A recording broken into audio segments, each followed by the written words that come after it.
muchas gracias a Gonzalo, a Carlos también, que ya es moderador, ya se inició la grabación y puede administrar la palabra. Y comenzamos. Muchas gracias, Gonzalo. Gracias a ti. Conversamos. Entonces, Carlos, ¿tú quieres empezar? ¿Quieres iniciar, digamos, formalmente la reunión? Siendo moderador. Sí, profesor, podría ser directamente, ya para empezar, creo que estamos con la hora, 11:08. Ajá. Bueno, empieza el conversatorio acerca de las pautas que podríamos ir aprendiendo, ir siguiendo a la hora de organizar una investigación filosófica a cargo del profesor Gonzalo Gamio, profesor docente de nuestra casa de estudios. Sin más preámbulo, le doy la palabra, profesor. Ya, muchas gracias. Buenos días a todos. Para mí es una alegría acompañarles en esta conversación. Digamos, de lo que yo quería hablarles hoy, más que el tema de la elaboración de la investigación, que me parece que eso es digamos, hay tantos colegas con los cuales podemos conversar sobre esos temas. Recogiendo un poco lo que Víctor me había sugerido inicialmente, yo había pensado más bien que nos concentráramos en un asunto más puntual y a veces más peliagudo, ¿no? Que tiene que ver con la escritura filosófica, o sea, cómo, digamos, cómo escribimos textos filosóficos, ¿no? Porque, digamos, ya estamos más o menos habituados a pensar y a reconocer que la filosofía se mueve en el terreno del argumento, a veces de la evidencia, ¿no? Todos han elaborado alguna vez monografías o han tenido exposiciones en clase, ¿no? Pero probablemente digamos, uno de los retos más difíciles y sobre los cuales prácticamente no conversamos es cómo hacemos para escribir textos filosóficos, y me consta que mucha gente me ha comentado alguna vez que experimenta dificultades, ¿no? Para escribir. Y yo creo que en esto puedo compartirles algunas experiencias interesantes, creo, porque, digamos, yo disfruto mucho dando clases.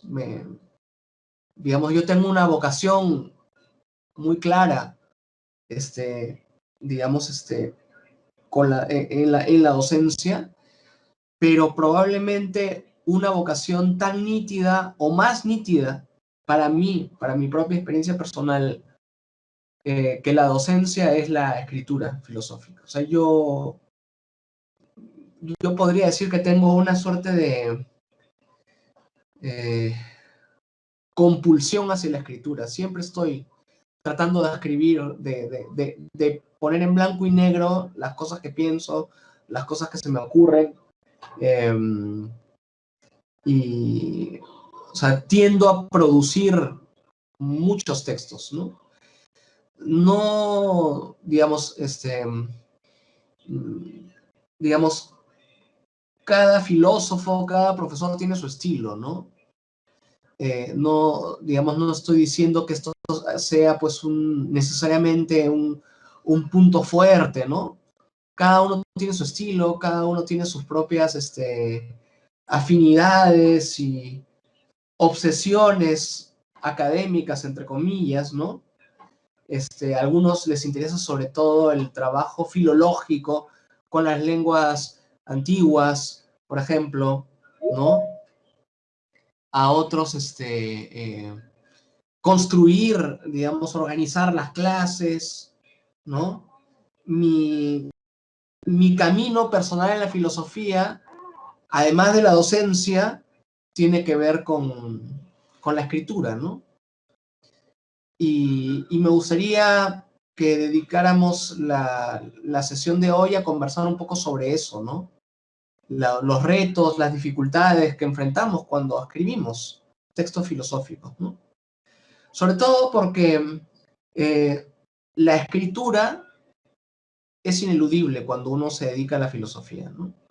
O sea, mal que bien, hay que hacer monografías, hay que redactar exposiciones, y por supuesto, más adelante redactarán una tesis, ¿no? Y escribirán artículos, publicarán artículos, ¿no? Cada vez más publicar constituye una exigencia para el trabajo académico, ¿no? Entonces creo que es importante hablar de la escritura, pero más allá de la escritura como una exigencia ineludible del quehacer académico, me gustaría también hablar de la escritura como una vocación, ¿no? O sea, estamos aquí, hemos elegido la filosofía como un camino de vida, lo sabemos, no porque sea un camino necesariamente rentable, ¿no? Sino porque en realidad consideramos que tenemos algo que decir sobre algunas grandes preguntas, ¿no? Y que de repente lo que tengamos que decir sea algo grande o pequeño, pero algo nuestro, ¿no? Entonces la pregunta es, en ese sentido, es cómo escribimos, ¿no? Cuando queremos expresar nuestras ideas en el contexto de textos filosóficos. Entonces yo no voy a hablar aquí de las pautas de la investigación, de cómo cita uno, ¿no? De qué es una revista indexada y ese tipo de cosas, ¿no? Digamos, sobre eso un montón de gente, un montón de colegas van a poder hablarles. Yo más bien quiero que compartamos y que intercambiemos ideas sobre cómo escribimos, ¿no? Porque yo entiendo que a veces es un desafío y es un desafío mayúsculo, ¿no? Hay incluso personas que tienen un problema no resuelto con la escritura, ¿no? Hay personas que se bloquean para escribir, ¿no? Y que piensan que si no pueden escribir algo realmente, radicalmente original y revolucionario, es mejor no escribir, ¿no? De hecho, en la época en que yo era estudiante, habían algunos estudiantes de entonces, ¿no? Hoy profesores, en algunos casos, que más bien tenían una actitud militante contra la escritura, que pensaban que uno no, que digamos escribir y publicar no era en realidad una actividad seria, que lo más serio de la experiencia, digamos, filosófica era, vamos a decirlo así, el encuentro con el texto mismo, ¿no? O sea, la lectura del texto mismo, en el mejor de los casos, en la lengua original, ¿no?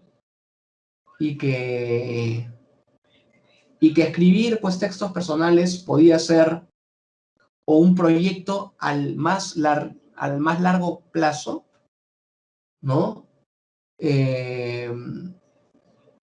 O en todo caso, pues, una suerte de trampa, ¿no?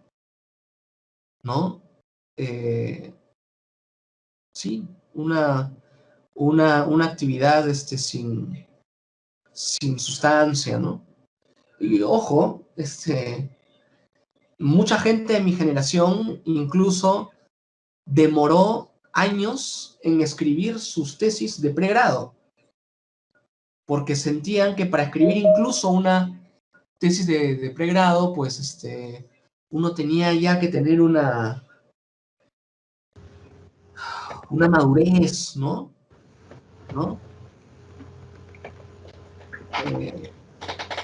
Creo yo que esa no es una buena recomendación. Empezaría por ahí, ¿no?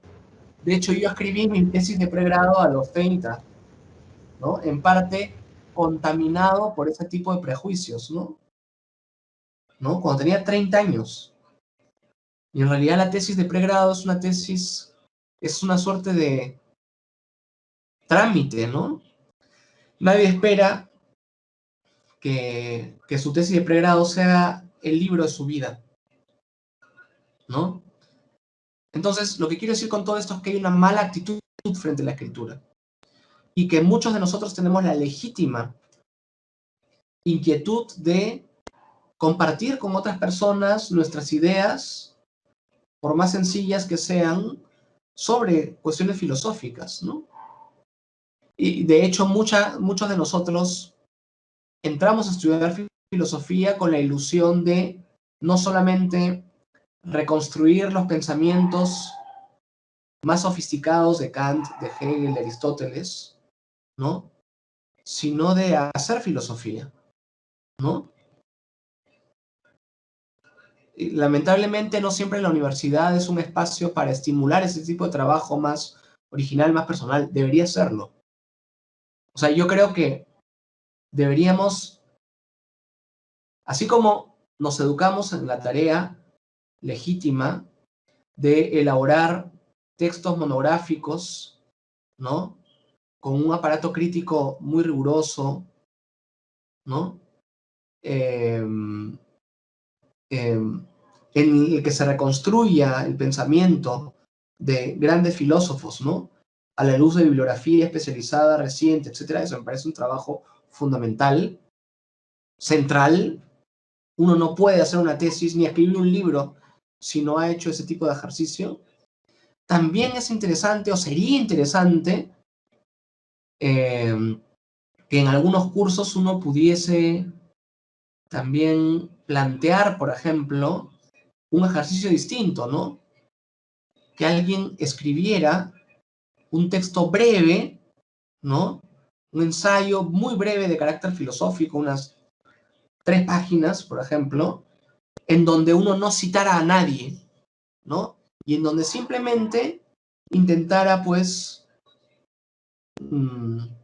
plantear un problema e intentar organizar algún tipo de respuesta, ¿no?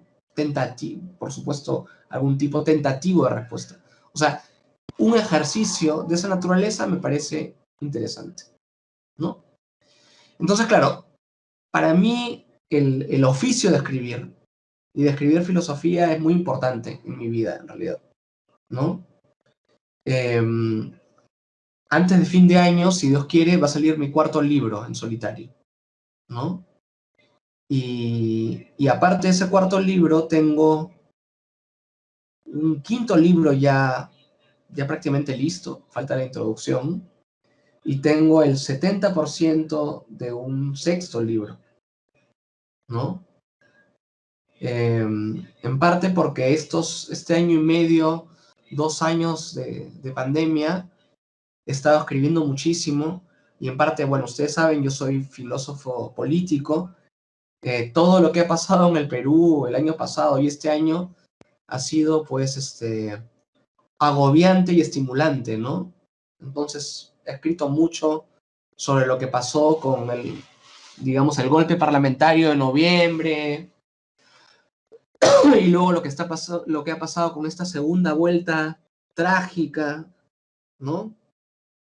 Entonces he estado escribiendo permanentemente, y el aislamiento de los primeros meses, sobre todo, me ha ayudado mucho a concentrarme y escribir, ¿no? Entonces, claro, hay algunas cuestiones fundamentales a la hora de escribir, ¿no? Lo primero es que escribir en general y escribir filosofía en particular es una práctica, ¿no? O sea, aprendemos a escribir escribiendo, ¿no?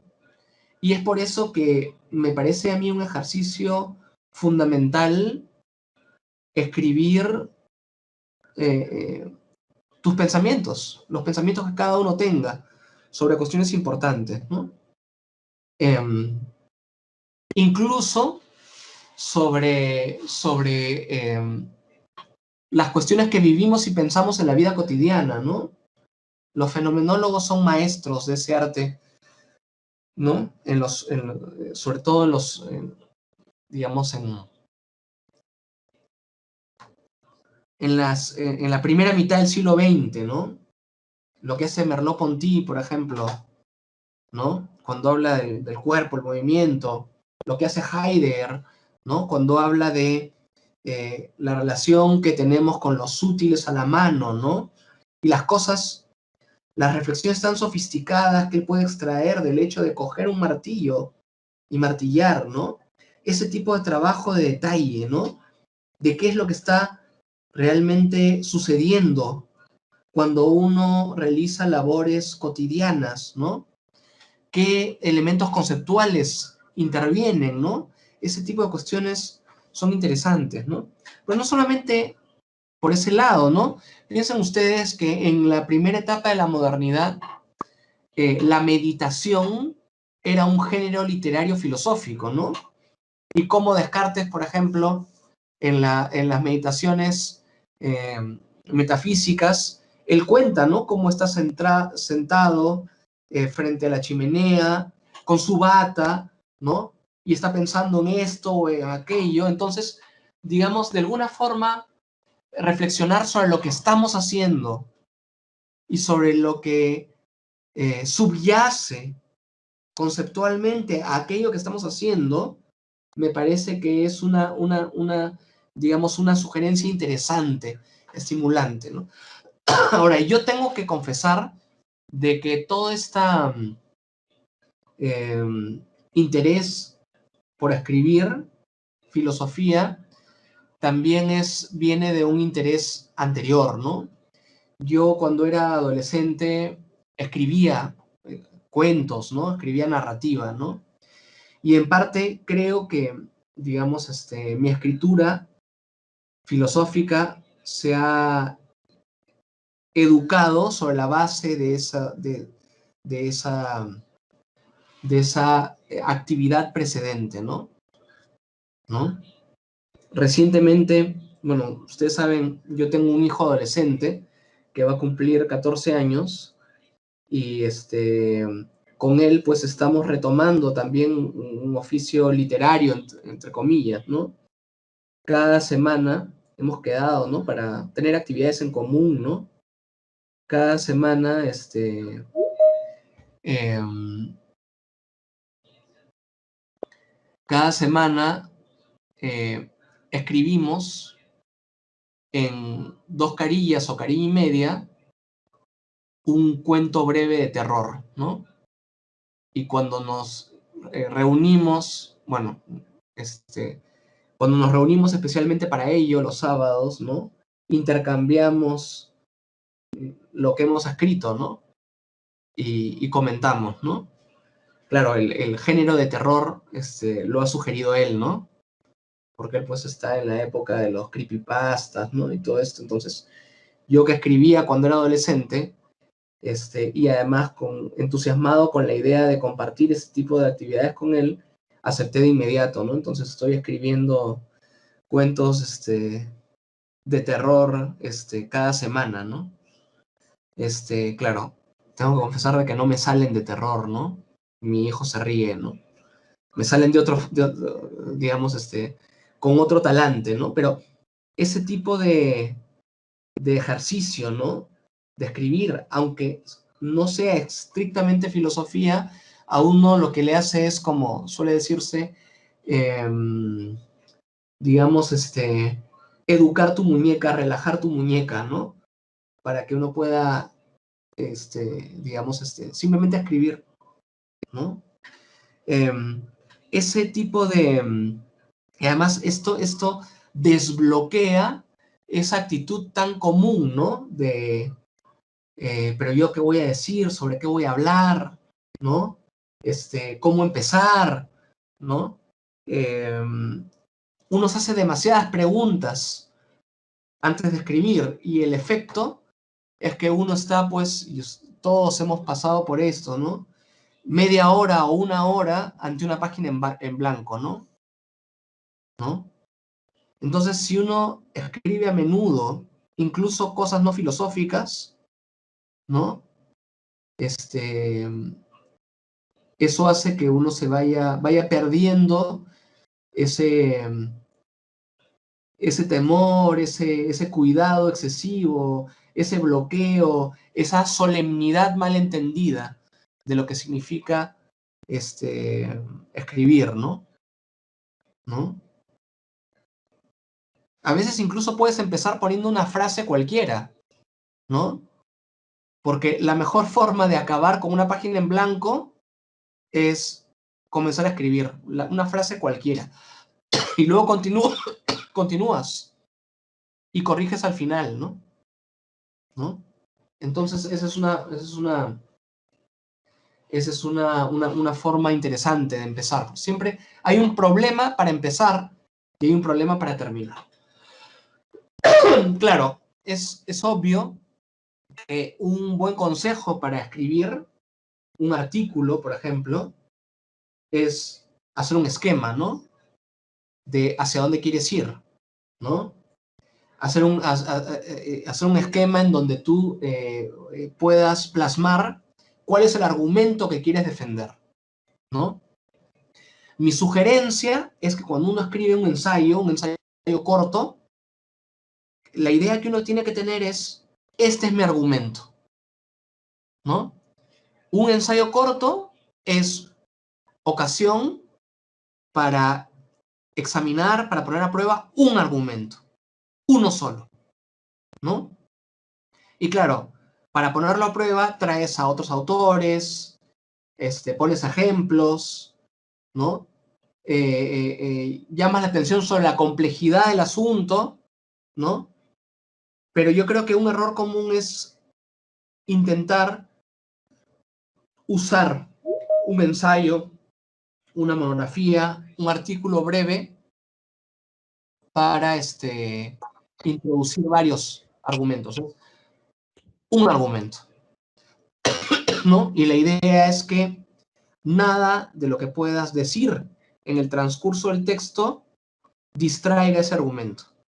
Esto es interesante, porque esto yo lo he visto en monografías, pero también incluso en textos filosóficos ya de gente mayor, supuestamente experimentada, ¿no? Incluso colegas, ¿no? De aquí y fuera del Perú también, ¿no?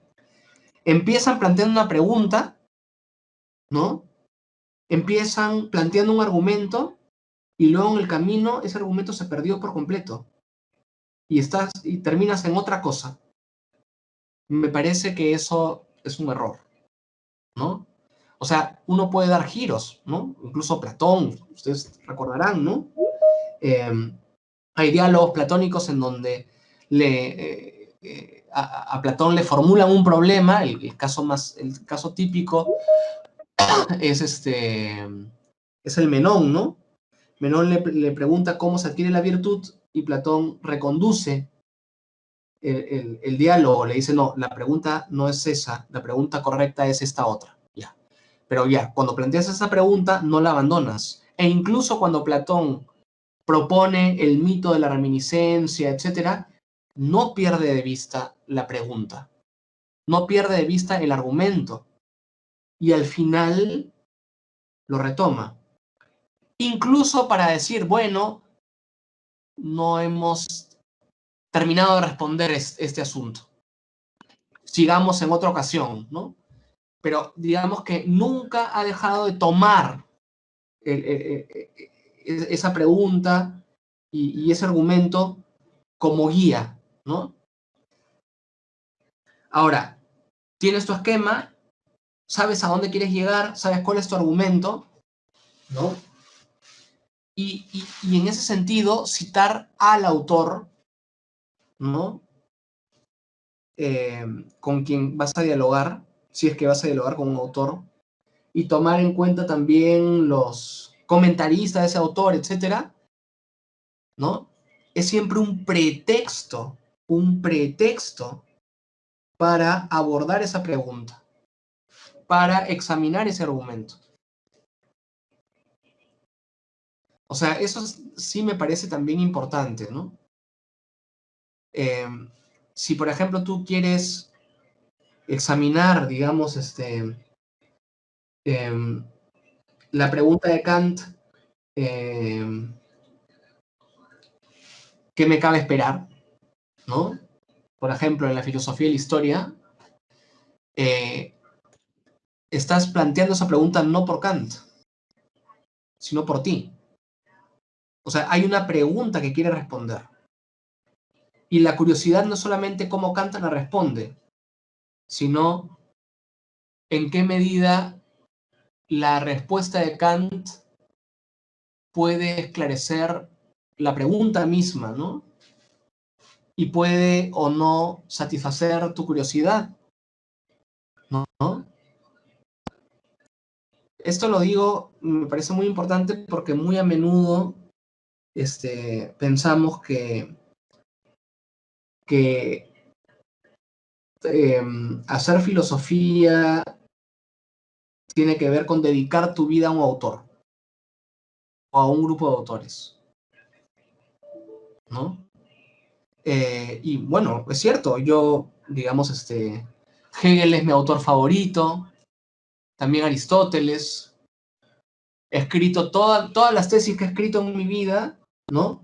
La tesis de licenciatura, la del DEA español y la de doctorado son sobre Charles Taylor, ¿no?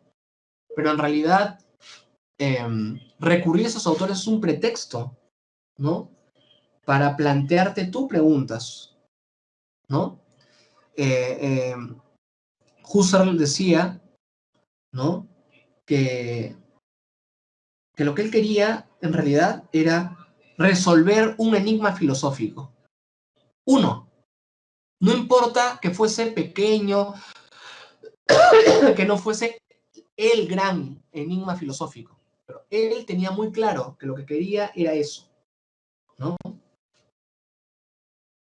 Entonces, cuando uno piensa, cuando uno escribe, digamos, los grandes filósofos son compañeros de ruta, nada más. Se supone que uno tiene preguntas, preguntas que te mueven a pensar, ¿no? Pero bueno, volviendo al tema de la escritura, mucha gente se pregunta, ya, está bien, tengo mi esquema, a esto quiero llegar, pero ¿cómo empiezo, no? ¿No? Y claro, una opción es pon la frase que se te viene a la mente y continúa, ¿no? Y corriges después, ¿no? Sigue, solamente sigue, ¿no? Hay una película que a mí me gusta mucho y les recomiendo que la vean. Es la penúltima película que hizo Sean Connery, ¿no? La última fue La Liga Extraordinaria, que no vale la pena, pero la penúltima se llama Descubriendo a Forrester, ¿no? En la que Sean Connery hace de un, no sé si la han visto, un viejo escritor que ganó el premio Pulitzer con una novela y luego no escribió más y vivió de esa novela, ¿no? Y un muchacho afroamericano, de casualidad, lo conoce, ¿no? Este muchacho también le gusta escribir y deja su mochila por error en la casa de este escritor y el escritor revisa sus apuntes. Y a pesar de que ambos son personas muy difíciles, traban amistad y el escritor viejo le transmite algunas ideas interesantes sobre cómo escribir, ¿no? Es una película hermosa, se las recomiendo, porque es una película que es sobre el oficio de escribir, ¿no? Entonces, y de hecho yo me he inspirado mucho en esa película para escribir también, ¿no? Entonces, el personaje del escritor viejo, queda con el muchacho que va a pasar varias tardes con él y que va a escribir en su antigua máquina de escribir, ¿no? Y hay un momento en que le dice, quiero escuchar las teclas sonar, golpea las teclas de una vez, ¿no? Y el muchacho comienza a escribir y dice, sí, así, ¿no? Entonces, A veces lo que hay que hacer es así, empezar con una frase, aunque resulte anodina, ¿no? Es una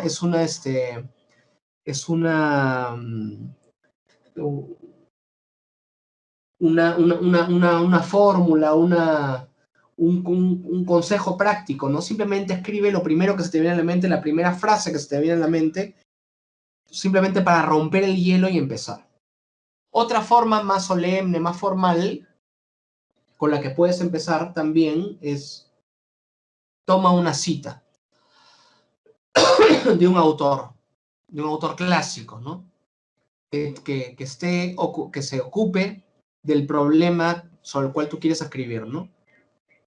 Entonces, si es una cita rebuscada, mejor todavía. Así te luces, ¿no? Digamos, y empieza reflexionando sobre la cita, ¿no?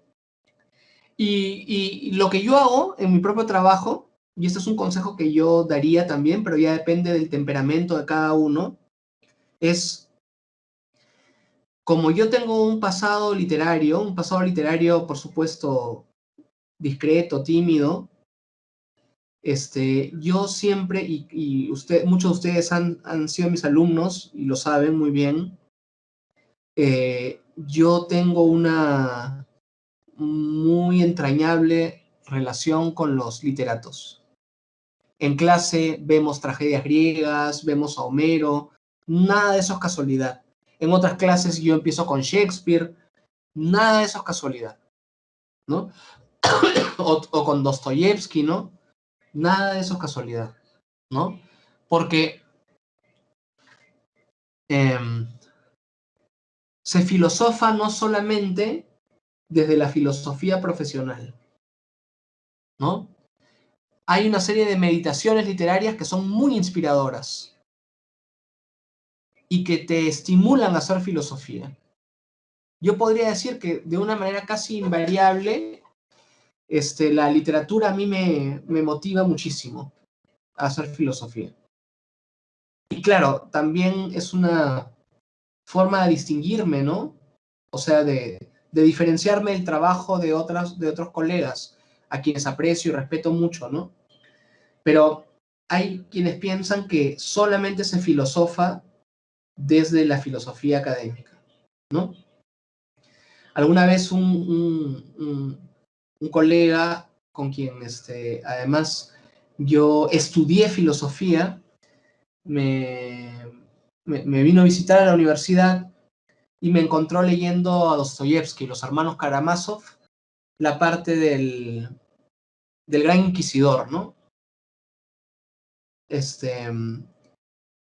Y me dijo un poco sorprendido, ¿no? Oye, ¿y qué haces leyendo eso? Y le digo, es que quiero escribir un artículo sobre filosofía y la religión y quiero empezar con esto. Y me dice, oye, si quieres escribir críticamente sobre filosofía y la religión, toma algo de Platón o de Nietzsche, ¿no? Y le digo, no, a mí estas cosas me inspiran, ¿no? Y porque... Y estoy convencido de eso, ¿no? Estoy convencido de eso. Además, hasta hace muy poco, hasta hace 4 siglos, digamos, las fronteras entre las disciplinas eran muy porosas, ¿no? Entonces, la frontera entre la historia, la filosofía, la literatura no era tan nítida. Y eso era muy positivo, ¿no? Entonces, yo sí los invito también a buscar inspiración en otras disciplinas. Entonces, una posibilidad es esa, ¿no? Empiecen con una cita. O sea, si no quieren empezar con una frase así un poco arbitraria que les permita continuar, empiecen con una cita, ¿no? Y que esa cita la puedan desmenuzar, ¿no? Y puedan examinarla, no necesariamente para comprender al autor, porque ese es otro problema, ¿no? no solamente para comprender al autor, sino para aclarar el problema, ¿no? Y claro, sí es un clásico excelente, ¿no? Porque tenemos el prejuicio de que los clásicos son como casi como oráculos, ¿no? Como oráculos que hay que interpretar, ¿no? Entonces, esa es una manera de empezar, ¿no? Y no hagan caso si alguien les dice que eso no es filosofía, ¿no? En realidad no hay nada que haga más daño a la filosofía que esa especialización un poco absurda que se está tratando de imponer en los últimos años, ¿no? ¿No? Una de las cosas con las que yo me siento más satisfecho que he escrito en mi vida es un artículo sobre el Alcestis de Eurípides, que es un texto no muy conocido de Eurípides, una tragedia, por supuesto, ¿no? Y es sobre la relación entre justicia y hospitalidad. Por supuesto que es filosofía, pero es un análisis de una obra literaria, ¿no? Entonces no se sientan encorsetados, ¿no? Con los moldes de una disciplina, ¿no? Sobre todo porque Platón, Aristóteles y otros filósofos que admiran ustedes, no, no tenían no compartían esa presuposición, ¿no? Que la filosofía era algo muy específico, muy especializado, ¿no? Cualquier disciplina que te da que pensar tiene un impacto filosófico que hay que honrar, ¿no? Que hay que saber honrar, ¿no? Ahora, uno de los grandes problemas que uno tiene cuando escribe es que, digamos, cómo componer las frases. Es un asunto bien complicado, ¿no? Porque, muchachos, el que piensa bien, escribe bien. Pensar con claridad es escribir con claridad, ¿no? Si uno piensa con claridad, puede plasmar ese pensamiento en blanco y negro, ¿no? Y una de las cosas que yo veo muy a menudo en monografías, pero también en artículos ya de autores que se dedican a la filosofía, etcétera, algunos consagrados, es que digamos, redactan frases inmensas, a veces de 2 líneas o más, ¿no? En donde hay varias ideas y varias oraciones, digamos, juntas, ¿no? Y esto da una sensación de desorden, ¿no? Hay algunos autores que parecen muy densos, pero en realidad lo parecen porque no han escrito con claridad, ¿no?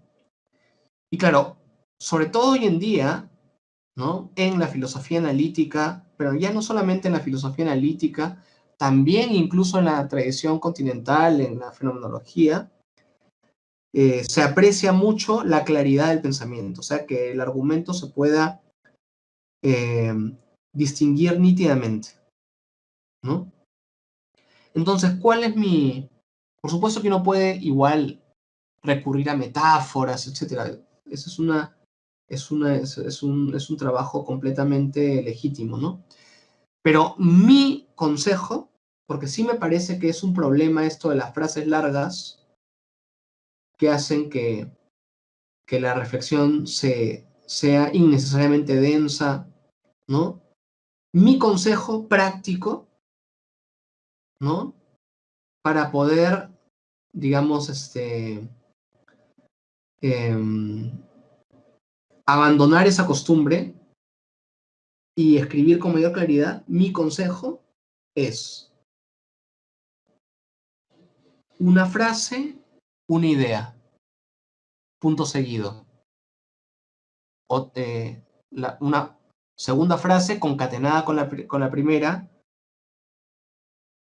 ¿no? que es una sola idea, punto seguido, ¿no? O sea, por supuesto que este es un consejo para quien está empezando a escribir filosofía. Luego uno va encontrando su propio estilo, ¿no? Pero mi consejo es una frase, una idea, punto seguido. Otra frase, otra idea, punto seguido. Otro consejo, los párrafos, digamos, otro problema es que los párrafos suelen ser muy pequeños. Y juntar párrafos, que los párrafos sean nutridos, ¿no? Y que un nuevo párrafo suponga pasar a una idea distinta o un matiz diferente, ¿no? O sea, intentar que los párrafos, digamos, reúnan una familia de ideas, digamos, específica, ¿no?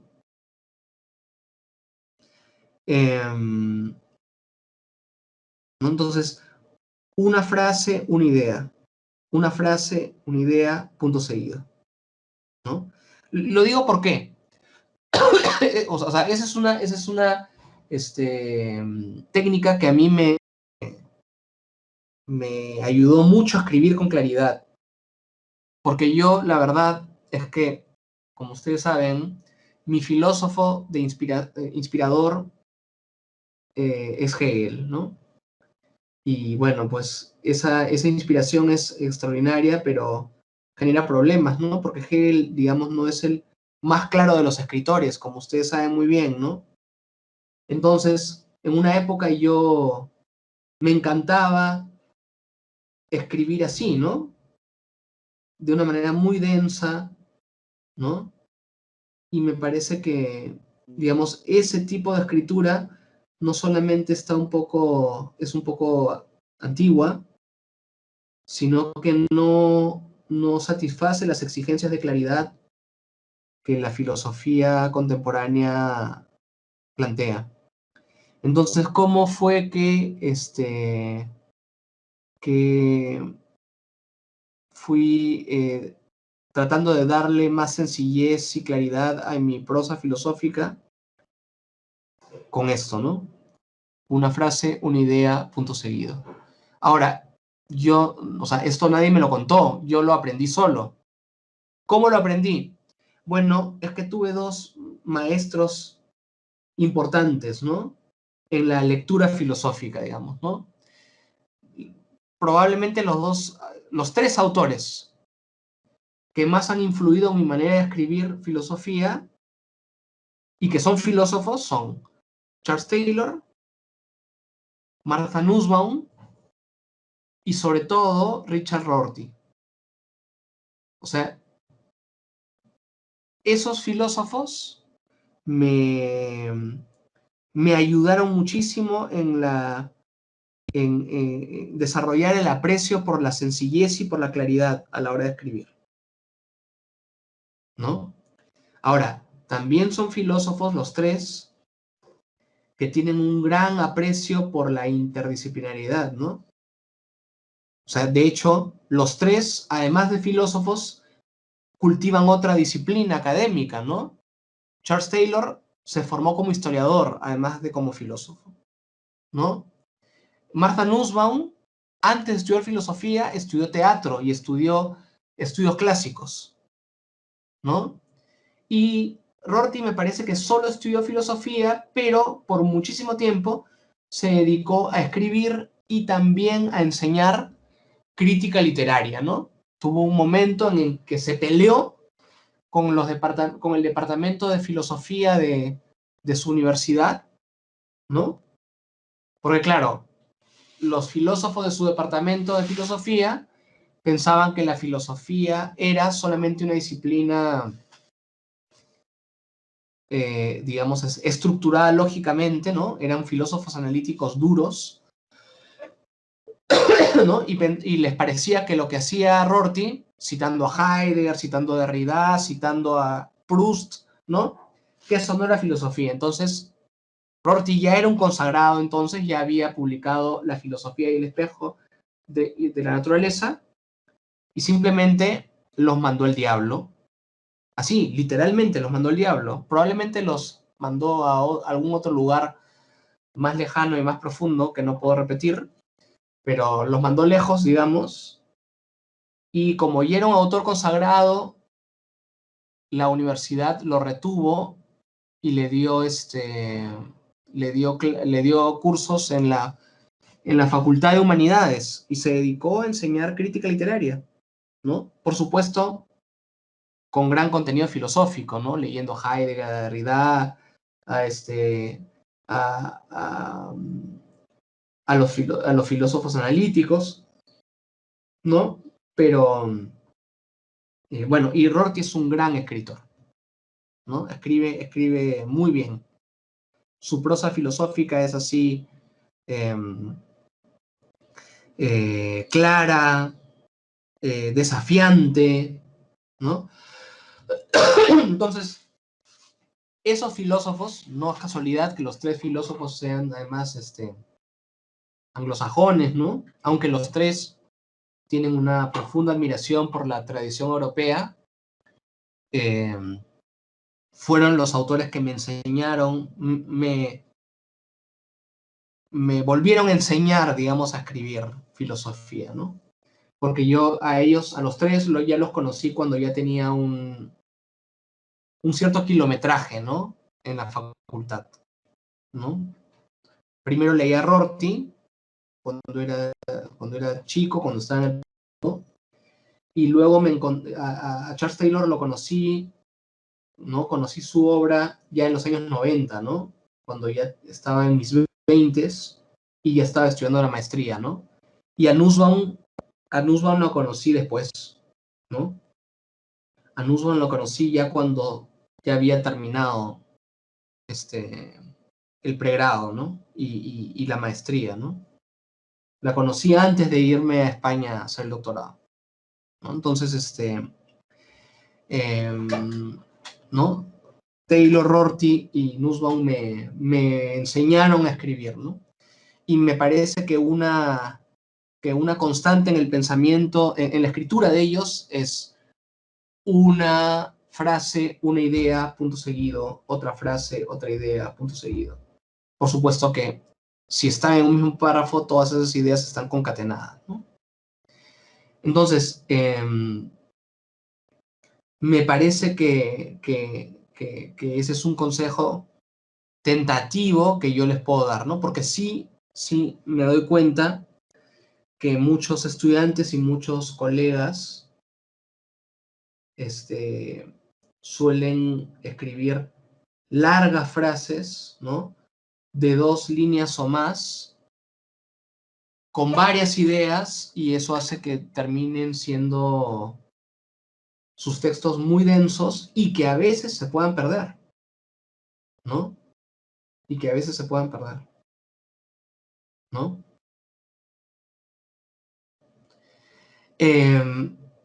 Y claro, digamos, estos consejos de cómo cerrar son parecidos, perdón, de cómo abrir son parecidos a cómo cerrar, ¿no? Otro problema es cómo acabo, cómo cierro un texto, ¿no? Bueno, yo creo que hay dos maneras de cerrar. Hay muchas más, en realidad, eso es un consejo, o sea, lo que yo estoy contando es un poco mi experiencia, y mi experiencia puede ser transmisible o no, depende de ustedes, ¿no?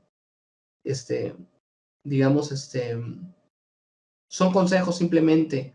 Cada uno va construyendo su propio estilo, ¿no? A medida en que va avanzando, ¿no? Una manera buena de cerrar es dedicando un párrafo a recapitular, ¿no? Empezamos señalando esto, en el camino hemos enfrentado estas observaciones y nuestra conclusión es esta, ¿no? O sea, una buena forma de cerrar un texto es esa. Otra forma es señalar que la pregunta que ha ha dado lugar a el ensayo que has escrito, puede llevarte a otra pregunta que dejas pendiente y que dejas pendiente para otra oportunidad, ¿no? Esa es una posibilidad interesante, sobre todo si algún día quieres que tus ensayos estén vinculados y puedan reunirse en un libro, ¿no? Y otra posibilidad es también terminar con una cita, que deje abierta un poco la reflexión. Pero claro, obvio que si tu ensayo empieza con una cita, no es lo más recomendable que acabe con otra. O sea, si empiezas con una cita, ya no acabes con una. Si has empezado con una frase tuya, puedes terminar con una cita, ¿no? Es muy importante, pues, darle una cierta estética al texto, ¿no? Eso también es un asunto sobre los que los filósofos generalmente no nos ocupamos, ¿no? Que se lea bien, ¿no? Yo lo que siempre hago es, cuando termino de escribir un texto, lo leo en voz alta. Lo leo en voz alta, ¿por qué? Porque si el texto lo puedes leer en voz alta sin perder el aliento, significa que está bien escrito. Y en eso te ayuda una frase, una idea, punto seguido. Porque si es una frase, una idea, punto seguido, las frases tienen una línea o menos, ¿no? Y eso significa que si lo lees en voz alta, el punto seguido te da una pausa para respirar y puedes continuar. Y otra cosa que te ayuda también leer en voz alta tu texto es ver si, esto es un poco más complejo, pero también es interesante, ¿no? Ver si tiene una cierta cadencia, un cierto ritmo, ¿no? Porque muy a menudo también, si por ejemplo van a participar en un coloquio, etcétera, van a leer en voz alta sus investigaciones. Entonces, si tiene cadencia, si tiene ritmo, es más bello de escuchar, ¿no? Entonces, yo creo que eso es algo que hay que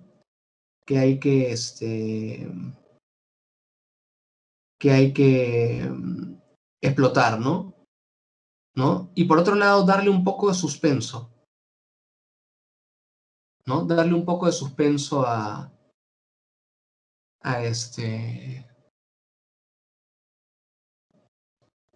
a la argumentación, ¿no? O sea, en el primer párrafo no digas hacia dónde vas a ir.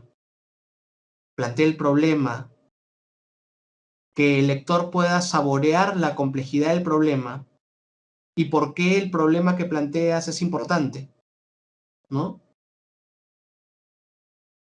¿No?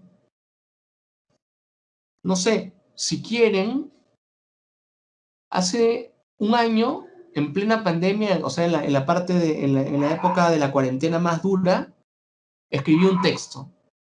Fue el primer texto que escribí sobre la cuestión de qué es la filosofía, porque probablemente es el tema más difícil que hay, ¿no? Y el tema en el que los profesores de filosofía se sienten menos cómodos a la hora de discutirlo, ¿no? Entonces, lo escribí, o sea, lo escribí así como haciendo un ensayo de escritura sobre un tema tan difícil, ¿no? Entonces, si ustedes quieren, si me permiten, les puedo leer los dos primeros párrafos para que vean a qué me refiero con esto de darle un poco de suspenso. No es que me esté poniendo como ejemplo, simplemente me parece que es una cosa muy honesta, si estamos hablando de la escritura, que les comparta algo sobre sobre mi propia experiencia, ¿no? Entonces, les leo los dos primeros párrafos para poder comentarles a qué quiero decir con esto de darle suspenso al inicio siempre, ¿no? Entonces les leo, son dos párrafos breves, ¿no? Se llama actividad filosófica y el tema es qué es la filosofía, ¿no? Entonces empiezo, solamente voy a leer los dos párrafos. Si ustedes quieren, se los puedo dejar en el chat, si lo quieren leer completo, es un texto de 5 páginas, ¿no? Entonces les leo, ¿ya? Empiezo. ¿En qué consiste la actividad filosófica Esta es una pregunta que suele resultar un poco intimidante para quienes nos dedicamos a la filosofía, porque puede percibirse como una cuestión fundacional, como una suerte de piedra angular para la construcción de un sistema de pensamiento. Ahondar sobre ella implica horadar sobre cada capa del pensar e ir más allá de cada problema filosófico que ha inquietado nuestro espíritu. Descender hacia esa primera capa, a esa supuesta primera pregunta, entre comillas, que acompaña todas nuestras reflexiones. Parece una tarea tan desmesurada como llegar a estar en presencia de las madres del ser, y nadie sabe si podremos regresar de allí. Esta dificultad suele resolverse permitiendo que digan algo sobre esta cuestión las grandes cabezas de la historia de la filosofía. Dejar que hablen en nuestro lugar. Y sabemos que algo han dicho sobre ella. Pero también sabemos que al plantearse tal pregunta han sentido la misma incomodidad que sentimos nosotros al planteárnosla. Percibimos hasta un cierto temor a la hubris. Incluso Husserl experimentó esa suerte de vértigo, señalando que si no le preguntaban qué era la filosofía, entonces sí sabía responder, pero que si se lo preguntaban, no sabría qué decir. El maestro de la fenomenología evocaba con estas breves palabras los pensamientos de San Agustín sobre el tiempo, a la vez que expresaba en palabras suyas el desconcierto que todos los filósofos sienten cuando se preguntan qué es la filosofía. Esos son los dos primeros párrafos, ¿no? Entonces, fíjense, como una muestra, ¿no? ¿Qué hice? Empecé con una pregunta. O sea, cuando no sabes cómo empezar, plantea tu pregunta, ¿no? Y comienza a desmenuzar la pregunta. Muestra por qué es importante, por qué puede ser incómoda, ¿no? Y, bueno, si quieres también puedes tomarte una licencia pues literaria, ¿no? Yo cité lo de las madres del ser, que es parte del Fausto, ¿no? De Goethe. La segunda parte del Fausto, ¿no? Cuando Fausto ve una imagen de Helena de Troya y se siente conmovido, enamorado, y quiere ir al mundo griego, ¿no? Y Mefistófeles le dice, ya, si quieres, te acompaño, pero yo no te puedo llevar porque como en el mundo griego no hay noción de pecado, yo no tengo ninguna fuerza. Tienes que ir a donde las madres del ser. Y las madres del ser están en el fondo de la tierra, son los primeros fundamentos de toda la realidad. Y le dice, ya, tú anda, pero tienes que ir solo. Y yo no sé si podrás regresar. Entonces, uso esa imagen de las madres del ser del Fausto, ¿no? Entonces, claro, plantear la pregunta, quizás usar alguna imagen literaria que te permita transmitir eso, ¿no? En este caso, que no importa cuánto tiempo te hayas dedicado a la filosofía, siempre cuando te plantean esa pregunta, ¿qué es la filosofía? Elaborar una respuesta personal como que te da vértigo. Y lo que terminas haciendo es citando a otros, que otros hablen por ti, pero en realidad tratar de responder la pregunta tú es una tarea que nadie debería eludir, ¿no? Esa es un poco la idea. Bueno, y con eso yo culmino mi intervención y más bien lo que me gustaría es escucharles, ¿no? Escuchar las preguntas que ustedes puedan tener, ¿no? Entonces, le doy la palabra a Carlos para que él les dé la palabra a quien quiera comentar o preguntar, ¿no? Muchas gracias. Muchas gracias a usted, profesor Gamio. Doy por iniciada la ronda de preguntas. ¿Alguien se anima a hacer alguna, de repente? A ver, Nicole Ore Kovacs. Adelante. Hola, hola, gracias. Gracias, Gonzalo, por tus palabras. Yo tengo una pregunta que tal vez nos ayude a todos en términos de el proceso de investigación y de articulación de un texto, ya sea un artículo científico o un ensayo. ¿Podrías, desde tu experiencia, explicarnos cuáles son las cualidades que tiene una pregunta de investigación? Ya. Sí, es muy importante, ¿no? En primer lugar, tiene que ser una pregunta acotada, ¿no? O sea, es un tema que es un tema relevante para una comunidad académica y antes incluso que sea una pregunta relevante para una comunidad académica, es una pregunta relevante para ti. O sea, es una pregunta que te inquieta, que no te deja tranquilo, ¿no? Ahora, también es verdad que es una pregunta importante para ti porque es una pregunta importante para una comunidad académica, porque uno forma parte de una comunidad académica, ¿no? Estar presente en una clase, en una conferencia, leer un texto, incluso leer un texto, es expresión de ser parte de una comunidad académica, ¿no? Entonces, eso tiene que ser relevante para la comunidad académica o también para la comunidad cívica, ¿no? Para la comunidad de ciudadanos o para ambas, ¿no? En segundo lugar, decía, tiene que ser una pregunta acotada. ¿Qué significa? Que es una pregunta que pueda ser abordada, digamos, de una manera rigurosa y completa, o más o menos completa, en un ensayo, en un libro, en un artículo, ¿no? O sea, esa pregunta te puede llevar a otras preguntas, esa pregunta se puede responder parcialmente, pero digamos que el ensayo, el artículo, la conferencia, tiene que de alguna manera dar por satisfecha una manera de abordar esa pregunta. Entonces no puede ser una pregunta tan general, tiene que ser una pregunta específica, ¿no? Y una pregunta que pueda ser, si no respondida, por lo menos planteada de una manera rigurosa.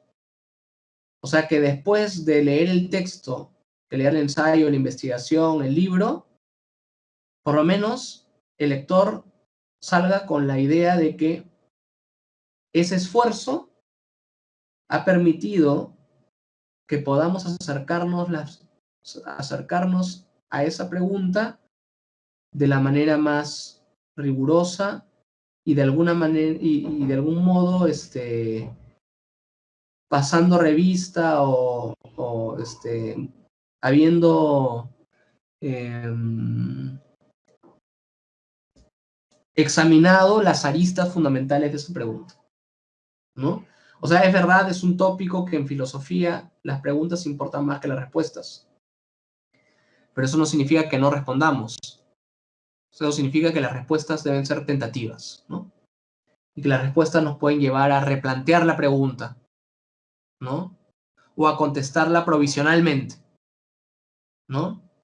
Entonces son preguntas sobre las cuales puedes dar razón, ¿no?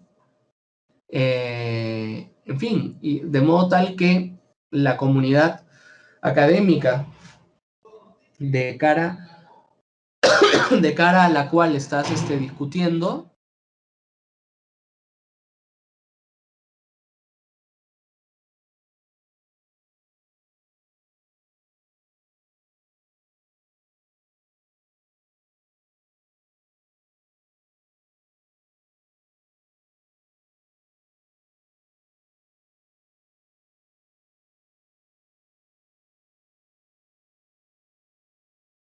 si mi respuesta era lo que estabas esperando.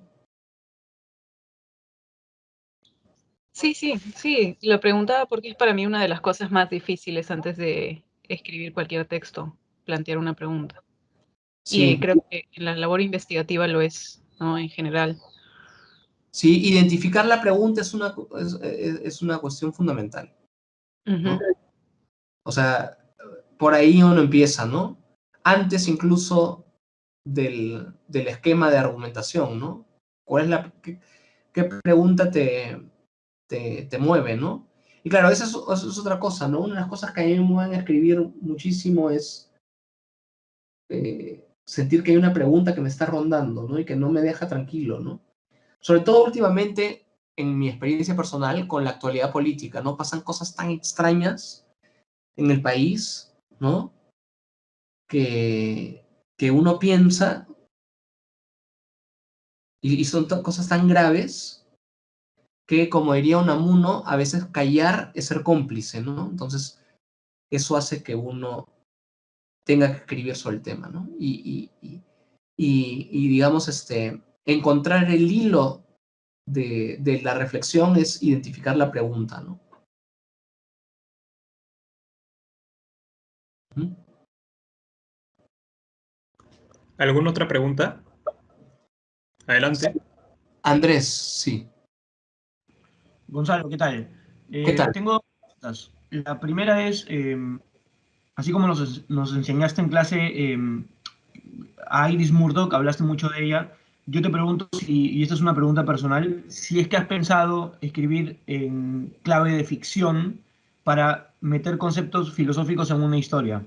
Si alguna vez te has puesto eso. Y la segunda pregunta es, ¿cómo crees, no debe haber una fórmula universal, pero cómo crees que se pueda mantener la motivación, digamos, de la recompensa intrínseca para escribir? Porque la otra vez veía en Twitter peleando a dos economistas por quién tenía más citaciones en Google Scholar, parecían chicos de pre-kinder, y claro, o sea, el imperio de los likes ha llegado a todas partes. Entonces, si es que no te van a leer mucho, o si es que no tienes un lugar donde publicar para que se te lea masivamente, ¿cómo mantienes la recompensa intrínseca eh, de la escritura? Sí, empiezo por la segunda. Es que quien escribe no siempre está esperando una recompensa más allá de uno mismo y de su círculo más inmediato, ¿ah? O sea, yo la verdad es que tengo que confesar de que, a pesar de que escribo un montón y publico un montón, me tiene bastante sin cuidado si mi ensayo se publica en una revista indexada o no. Yo sé que eso es algo muy importante para las universidades, ¿no? Porque me parece que se han creado muchos vicios con esto de las revistas indexadas, ¿no? Además, muchas de las revistas indexadas la lee muy poca gente, como en tu misma pregunta está, como señala la información que está implícita en tu pregunta, ¿no? Generalmente, claro, como yo me dedico a la ética y la filosofía política, a mí me interesa tanto que me lean los colegas como que me lean ciudadanos, ¿no? Que discuten sobre temas políticos y éticos que nos importan a todos, ¿no? Entonces, y claro, la mejor forma de llegar a mis colegas y llegar a los ciudadanos no es escribiendo para revistas indexadas, ¿no? Y es cierto, lo de los economistas que señalas es una muy lamentable realidad, ¿no? Estar discutiendo sobre cuánta gente te cita más es como cuando en la primaria los chicos se discutían sobre quién era más fuerte, ¿no? Y quién le pegaba, quién era más bully, ¿no? La verdad, o sea, es es un vicio, pues, de nuestro tiempo, ¿no? Pensar de que por ahí va el valor del trabajo académico, ¿no? Yo creo que la competencia, la recompensa intrínseca es fundamentalmente la satisfacción que uno siente al haber aportado algo en el abordaje de determinadas preguntas, ¿no? Y yo lo que hago es, generalmente, sí lo publico, trato de publicar en revistas importantes, pero también en portales virtuales sobre, digamos, de reflexión interdisciplinaria sobre temas ciudadanos, ¿no? Me interesa mucho eso, y me interesa mucho también reunir mis ensayos en libros, ¿no? Porque, o sea, que mis ensayos se conviertan en libros, porque intento que las preguntas que abordo estén conectadas y que luego se puedan convertir en una contribución más amplia, ¿no? Ahora, primero sobre la ficción, sí, claro, como comenté hace un rato, yo tengo un acuerdo con mi hijo de escribir un cuento de terror cada fin de semana. A veces me quedo hasta la madrugada escribiendo, Y algunas veces sí les meto ideas filosóficas, ¿no? Por ejemplo, para contarles, ¿no? Acabo de escribir un cuento para mi hijo, no pensando en publicación ni nada, pero sobre el cancerbero. El cancerbero, que es el perro del infierno, que tiene 3 cabezas, ¿no? Y en el cuento no me salió de nada de terror, ¿no? Me salió una cosa medio filosófica. En el cuento, Hades le encarga a Cancerbero recibir a las almas de los muertos y no solamente, le propone eso, ¿no? Y no solamente cuidar la puerta, ¿no? Entonces Cancerbero se pregunta, ¿y cómo ha de recibir a los muertos, ¿no? ¿Con qué actitud, no? Entonces en el cuento yo imagino que cada cabeza tiene una opinión diferente, ¿no? Entonces la cabeza derecha piensa que todos son unos miserables por las cosas terribles que han cometido en sus vidas y que merecen simplemente ser destruidos, ¿no? Desgarrados. La cabeza izquierda piensa que percibe sobre todo el esfuerzo y el sufrimiento de estas personas al abandonar la vida y propone más bien que hay que recibirlos moviéndoles la cola y lamiéndoles la cara y ladrándoles amablemente, ¿no? Y la cabeza central, más bien percibe el misterio de la muerte y piensa que lo mejor es guardar silencio, ¿no? Entonces digamos que las 3 cabezas de Cancerbero, o sea, 3 cerebros, no están de acuerdo y discuten sobre el asunto, ¿no? Y claro, el problema es que Cancerbero tiene hasta el final de la tarde para tomar una decisión, ¿no? Entonces, ese fue mi cuento, ¿no? Entonces sí estoy tratando de escribir ficción y usar ideas filosóficas para eso, ¿no? Esta vez no me salió de terror para nada. En realidad nunca me sale, ¿no? Mi hijo, que está acostumbrado, pues, no sé, pues a Slenderman y esas cosas, se mata de la risa y dice, ¿sabes qué? Este cuento te salió épico, pero no te salió, no te salió de terror, ¿no? Y como yo siempre trato de meterles cosas mitológicas, ¿no? Monstruos antiguos, monstruos de leyendas, ¿no? Nórdicas, ¿no? Él ya tiene una idea del terror distinta, ¿no? Yo también lo fastidio, ¿no? Le digo, yo sé que este cuento te ha asustado, ¿no? Pero no te preocupes, los grifos no existen. Los únicos grifos que existen son los que le echan gasolina a los autos, le digo, ¿no? Y él se ríe, ¿no? Entonces, sí, yo estoy agradecido con mi hijo porque me ha devuelto un amor de adolescencia, que es mi amor por la literatura. Hace tranquilamente 35 años que no escribía nada literario y gracias a este acuerdo con mi hijo estoy escribiendo cuentos.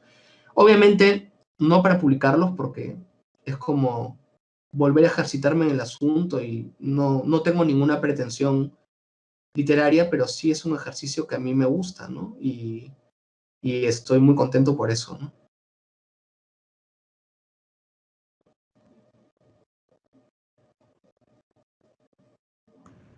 Creo que tenemos tiempo para una pregunta más. ¿Alguien se anima?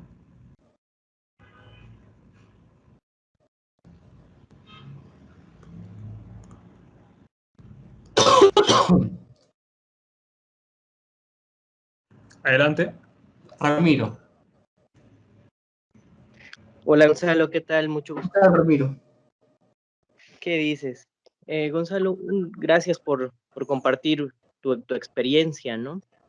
Yo quería hacerte una consulta. ¿Qué haces tú cuando ya empezaste a escribir, ya tienes la idea, ya tienes la pregunta, pero en algún momento ya no sabes cómo cerrar? Uh-huh. Sí, la forma más... ¿Qué sueles hacer? Uh-huh. La forma más sencilla de cerrar es dedícale, o sea, si es un artículo, mi sugerencia es pones un punto final, o sea, un acápite final que se llame algo así como a modo de conclusión o reflexiones finales. Y yo creo que una idea que puede ser útil es recapitular todo el argumento. O sea, recapitular cuál fue tu pregunta, cómo avanzaste, cuáles fueron las dificultades, con quién has discutido y eso te permite retomar el hilo conductor y para que al lector le quede claro y cómo concluyes eso, ¿no? Y, digamos, estéticamente puede servir también terminar con una cita o señalar que esto nos lleva a otra pregunta, que es esta, pero es que esta pregunta será abordada en otra oportunidad, ¿no? Entonces, claro, así también dejas abierto el asunto y muestras que la reflexión tiene que continuar, ¿no? Entonces, yo creo que esas tres alternativas son interesantes, que se pueden combinar, ¿no? O sea, recapitular y recapitular el argumento, recapitular el itinerario de tu argumentación, porque eso ayudará al lector a aclarar un poco las cosas y a ordenar sus propios pensamientos ante tu texto. Y puedes finalizar o mostrando la nueva pregunta en la que desemboca tu pregunta inicial, o acabar con una cita de un autor que pueda ser inspiradora para ti y para tus lectores, ¿no? Pero efectivamente, Muchas cerrar, gracias. gracias. Cerrar es un tema complicado, ¿no? Sí, Ramiro está haciendo su tesis sobre Taylor conmigo y ahora está en Bolivia, ¿no? ¿Ricardo había levantado la mano? Sí, sí, Gonzalo. Buenas tardes. Buenas Cuando tardes. tú nos hablas que planteemos en el desarrollo de nuestro escrito una pregunta, la pregunta tiene que estar en relación al título que yo estoy planteando en mi escrito, ¿verdad? Y Uh-huh. ese título naturalmente tiene que estar enmarcado en unos elementos o características, Uh-huh. como por ejemplo un objeto de estudio, una unidad de análisis y sobre todo el contexto o la localización, Uh-huh. para poder un poquito llevar todo un hilo conductor y no perderse dentro de Uh-huh. estos elementos a dónde queremos llegar y cómo vamos a ir desarrollando progresivamente el desarrollo de nuestra temática. No sé si estoy bien. Uh-huh. Sí, realmente te agradezco la pregunta porque yo iba...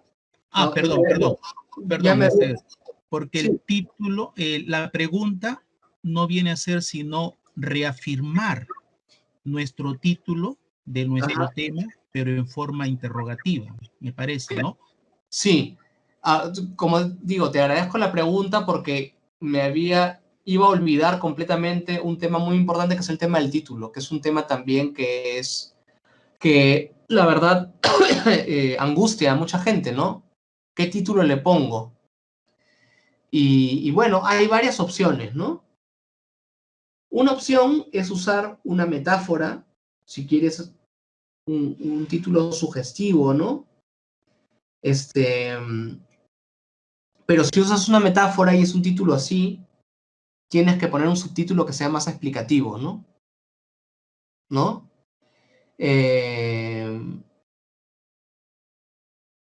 Por ejemplo, si es un ensayo sobre Descartes y se titula Yo pienso, tienes que poner un subtítulo que diga algo así como análisis del sujeto en las meditaciones, ¿no? O puede ser, el título puede ser tu pregunta, ¿no? Por ejemplo, ¿qué es la filosofía? O Heidegger tiene un ensayo extraordinario y difícil sobre la filosofía que se llama ¿Qué es esto la filosofía? ¿No? ¿No? O ¿qué es metafísica? Es otro ensayo de Heidegger, ¿no? Puedes plantear tu pregunta como el título, ¿no? O también hay una forma genérica, ¿no? Que es más... que es interesante también y que no revela mucho, que es poner una cosa y otra, ¿no? Por ejemplo, no sé, pues, saber y virtud, ¿no? Por ejemplo. Y claro, el lector que lea un título como Saber y Virtud no tiene idea de qué significa el I, ¿no? Porque podría ser que el ensayo sea escrito por un autor que asume como suya la idea socrática de que la virtud es conocimiento, ¿no?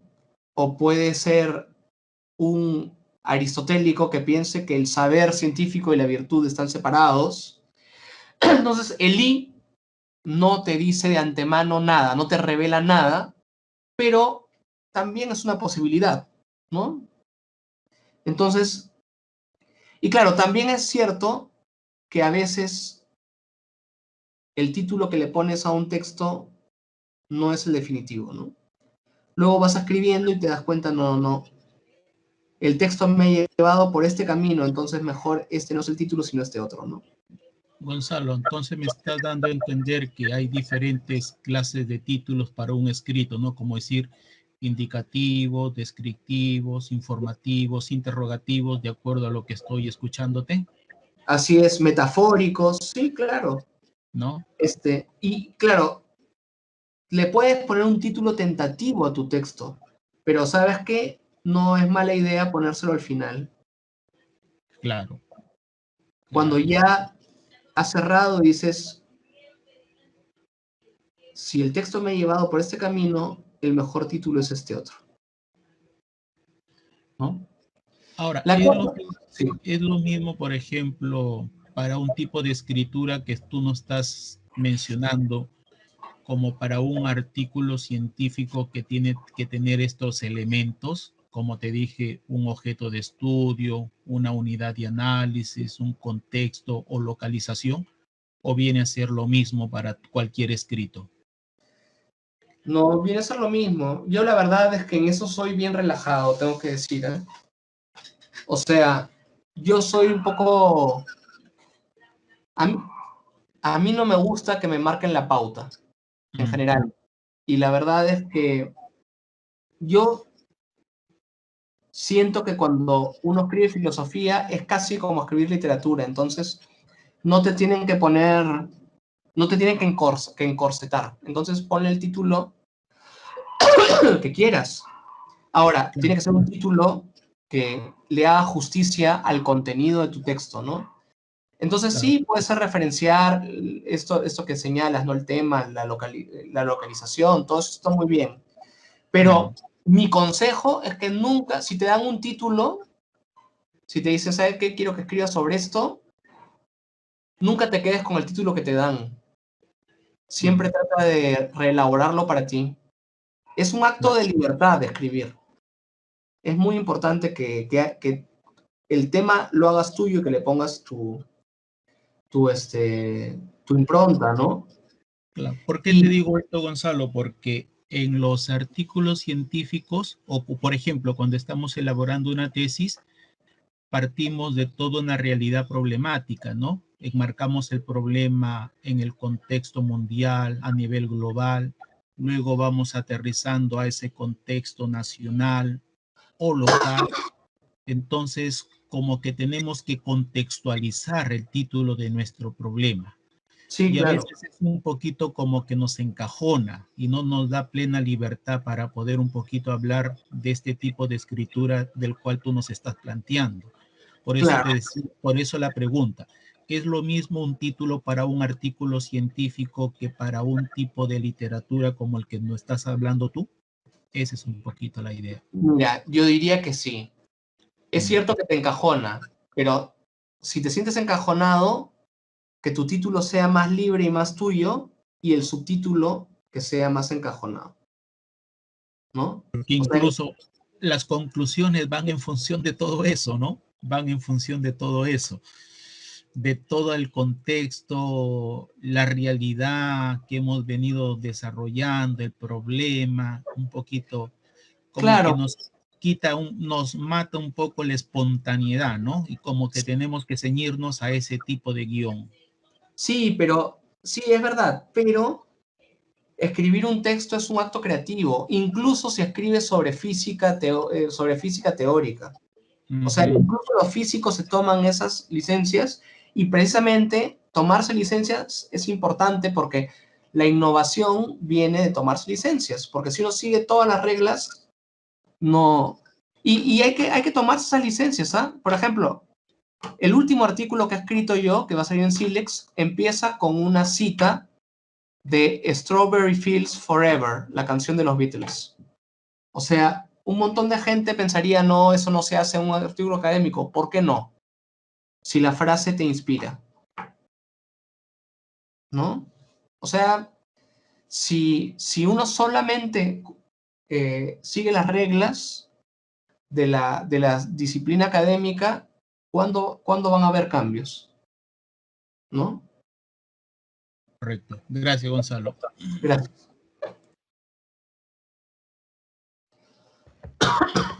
Bueno, muchas gracias, profesor Gamio, por sus valiosos aportes. Ha sido genial contar con las sugerencias de alguien tan experimentado como usted. Y a propósito del tema que hoy nos ha convocado, aprovechamos para comunicar desde la revista Metanoia, que es la revista de la Facultad de Filosofía de la Ruiz, que esta semana acabamos de abrir la convocatoria de artículos académicos con miras a la publicación de nuestra 6ª edición. Somos un equipo que está trabajando con tiempo detrás de este proyecto que involucra además a distintos profesores de nuestra escuela, todos ellos especialistas en distintas áreas de la filosofía y que a menudo están disponibles para precisiones de índole teórica. En esta ocasión, Metanoia busca reunir artículos especializados que reflexionen fundamentalmente en torno al deber filosófico en tiempos de crisis, tomando de referencia las actuales crisis políticas y la pandemia de coronavirus que aquejan a la región. Pero en realidad la convocatoria está dirigida a estudiantes, docentes, investigadores del Perú y del extranjero en general que estén interesados en compartir sus proyectos con nosotros. El texto en cuestión puede ser un ensayo, un artículo centrado en una discusión o tema filosófico debidamente limitado, pero también se aceptan reseñas de textos filosóficos relevantes publicados en los últimos 10 años. La fecha límite para enviarnos sus trabajos para la publicación de la revista Metanoia es el viernes 8 de octubre del 2021. Y asimismo les recordamos que el coloquio de estudiantes de filosofía estará aceptando sumillas de ponencias hasta el día 19 de septiembre de este año. Así que, bueno, los animamos a enviarnos sus ensayos, artículos o reseñas, que para nosotros sería un gusto contar con su participación y así formar parte de la construcción de estos espacios que son tan necesarios para el desarrollo profesional de quienes nos dedicamos a la filosofía, ¿no? Nuevamente ha sido un placer tenerlos a todos el día de hoy. Muchas gracias al profesor Gamio por su vasta experiencia y por su tiempo. Muchas gracias. Y eso sería todo. Hasta pronto. Gracias. Un abrazo para todos y bueno, anímense a escribir. Y si alguna vez quieren enviarme algo para que lo lea y para que lo comentemos juntos, yo encantado. Cuenten conmigo. Muchas gracias, profesor. Hasta luego. Gracias. Un abrazo. Gracias, Gonzalo. Un abrazo. Muchas gracias. Un abrazo. Nos vemos.